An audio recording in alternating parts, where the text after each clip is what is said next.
Hello students, आज का जो हमारा टॉपिक है वो है साइंटिफिक मैनेजमेंट। इससे पहले मैं 2 पार्ट में वीडियो बना चुकी हूँ। आज हम थर्ड पार्ट स्टार्ट कर रहे हैं। जो हमारा फर्स्ट क्वेश्चन है वो है who among the following is known as the father of scientific management. हम सबको पता है कि जो साइंटिफिक मैनेजमेंट का फादर किसे कहते हैं, हम F.W. टेलर को। ठीक है, फिर नेक्स्ट क्वेश्चन है which of the following is a feature of scientific management. इसके हमें फीचर बताने हैं साइंटिफिक मैनेजमेंट के। पहला है comprehensive, specific principles, specific techniques या ऑल ऑफ द अबव। तो हमारा आंसर आएगा इसमें ऑल ऑफ द अबव, क्योंकि साइंटिफिक मैनेजमेंट के ये सारे ही फीचर्स हैं। थर्ड क्वेश्चन है what are the objectives of scientific management of F.W. Taylor. F.W. जो टेलर ने जो प्रिंसिपल दिया साइंटिफिक मैनेजमेंट का, उसके ऑब्जेक्टिव क्या है? Improvement efficiency, yes. Improvement in quality, yes. तो आंसर हमारा हो जाएगा बोथ ए एंड बी। उसके बाद फोर्थ क्वेश्चन है scientific management lays emphasize on, किस पे जोर डालती है? Adoption of trial and error method, no. Adoption of scientific method in place of rule of thumb, yes. क्योंकि साइंटिफिक मैनेजमेंट का जो फर्स्ट प्रिंसिपल है वो यही है, science not rule of thumb. फिर हमारा फिफ्थ क्वेश्चन है साइंटिफिक मैनेजमेंट इम्प्लाइज, क्या इम्प्लाई करता है scientific management? Application of management to science, application of science to management, management by scientist, none of this. तो बेटा देखो, application of management to science नहीं, application of science to management. हम क्या करते हैं, अप्लाई करते हैं साइंटिफिक मेथड्स को, किसमें? मैनेजमेंट में। सिक्स क्वेश्चन है which method is use under scientific management. Scientific management के हम कौन सा मेथड यूज करते हैं? Trial and error, no. Science method in place of rule of thumb, हम ये फॉर्मूला यूज़ करते हैं इसमें कि साइंस जो है वो एक साइंटिफिक मेथड हम यूज़ कर रहे हैं, ना कि रूल ऑफ थंब यूज़ करते हैं। ठीक है बेटा। उसके बाद सेवंथ क्वेश्चन है हमारा who has given the principle of scientific management. फिर से वही क्वेश्चन आ गया, F.W. टेलर।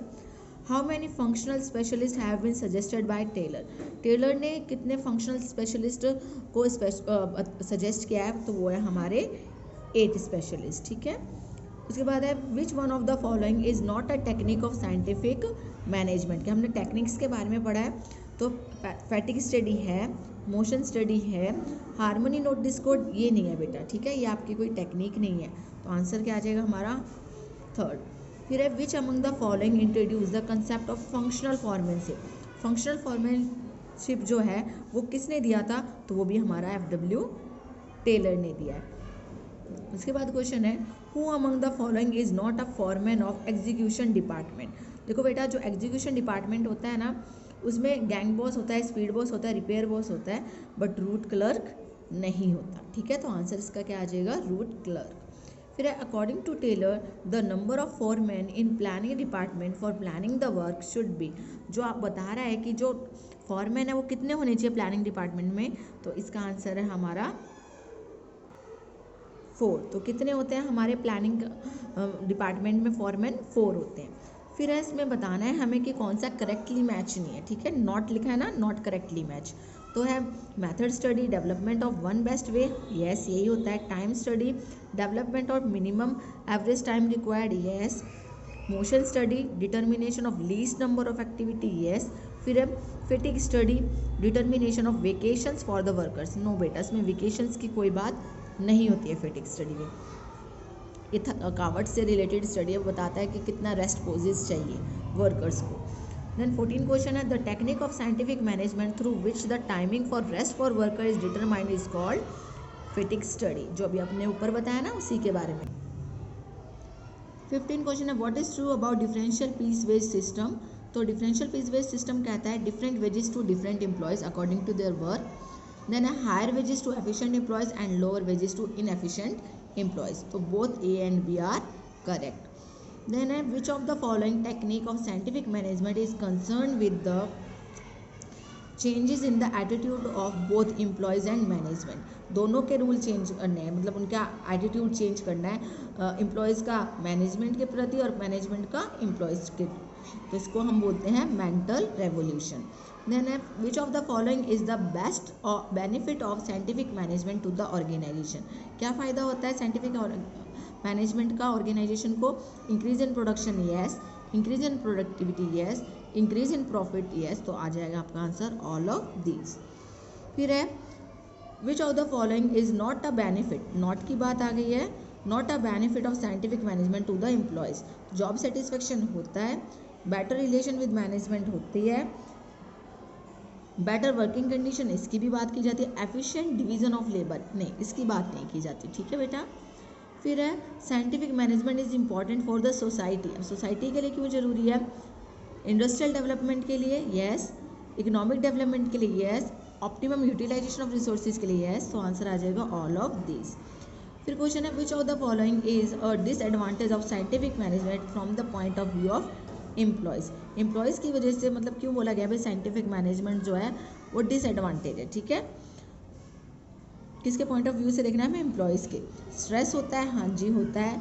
मोनोटोनी होती है, बिल्कुल। हाई अनएम्प्लॉयमेंट होता है, हाँ जी। ऑल ऑफ दीज आ जाएगा। ठीक है, साइंटिफिक मैनेजमेंट के आपको डिसएडवांटेज बताने थे किसके पॉइंट ऑफ व्यू से? एम्प्लॉय के। देन है which of the following statement is not correct. Not word है बेटा इधर। Scientific management give importance to financial motivation only, no. Scientific management is based on pessimistic assumption, no, ऐसा तो नहीं है। फिर है scientific management give importance to difference in human ability. ठीक है, लास्ट है हमारा सी पार्ट है हमारा scientific management give importance to difference in human ability. तो बेटा देखो जहाँ पे नॉट लिखा है ना, यहाँ पे नॉट ना के करेक्ट आएगा, क्योंकि देखो बाकी सारे जो है आपके ये इनकरेक्ट है, बट ये जो है हमारा ये करेक्ट है। Scientific management give importance to financial motivation only, no, ये तो होता ही नहीं है। Scientific management is based on pessimistic assumption, ये भी नहीं है। Scientific management give importance to difference in human ability, ये आंसर आएगा आपका। ठीक है, देन है scientific management is not useful for large organisation, small organisation, business organisation, none of this. किसके लिए यूजफुल नहीं है? तो आंसर आ जाएगा स्मॉल ऑर्गेनाइजेशन, क्योंकि साइंटिफिक मैनेजमेंट में हम एम्प्लॉयज़ की हारमोनी, ये सारी चीज़ें चेक करते होते हैं और देखते होते हैं। जो हमारा एक रूल होता है इंडिविजुअलिज्म नहीं होना चाहिए, गोल्स अचीव करने हैं, ये हमारा है एम्प्लॉयमेंट का। तो जितने भी इसके प्रिंसिपल है ना वो सारे किससे रिलेटेड हो जाते हैं? लार्ज ऑर्गेनाइजेशन पे, जहाँ पे जो आपके वर्कर्स हैं उनकी जो मान के चल रहे हैं कि हम उनकी जो काउंटिंग है वो ज़्यादा होती है। ठीक है, फिर है which of the following is not correct. ठीक है, Taylor has given importance to unity of command while Fayol has not. तो देखो टेलर ने यूनिटी ऑफ कमांड के बारे में बताया? नहीं बताया। फ्योल ने, जबकि इसमें उल्टा लिखा हुआ है, इसमें लिखा हुआ है कि फ्योल तो देता है इंपॉर्टेंस, बट तो जो स्टार्टिंग वाला ही है वही हमारा क्या है? गलत है। पूछा ना which of the following is not correct, तो फर्स्ट ही हमारा नॉट करेक्ट हो जाएगा। इसमें लिखा हुआ है Taylor has give importance to unity of command while Fayol has not, जबकि उल्टा है, फ्योल ने बोला है यूनिटी ऑफ कमांड के लिए, टेलर ने नहीं बोला।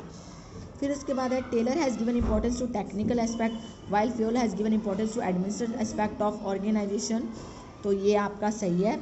Taylor scientific management is limited to productive activities while Fayol principle of management are applicable in every type of organisation, ये भी सही है। Taylor is called father of scientific management while Fayol is called father of principle of management, ये भी आपका सही है। Taylor focus his attention on, उसने फोकस किस पे किया है? टॉप लेवल पे नहीं, शॉप फ्लोर और functional level of organisation, yes. इसने ज़्यादातर एम्प्लॉयज़ की बात की तो उसने शॉप फ्लोर और फंक्शनल लेवल ऑफ ऑर्गेनाइजेशन पे ही कॉन्सेंट्रेट किया है।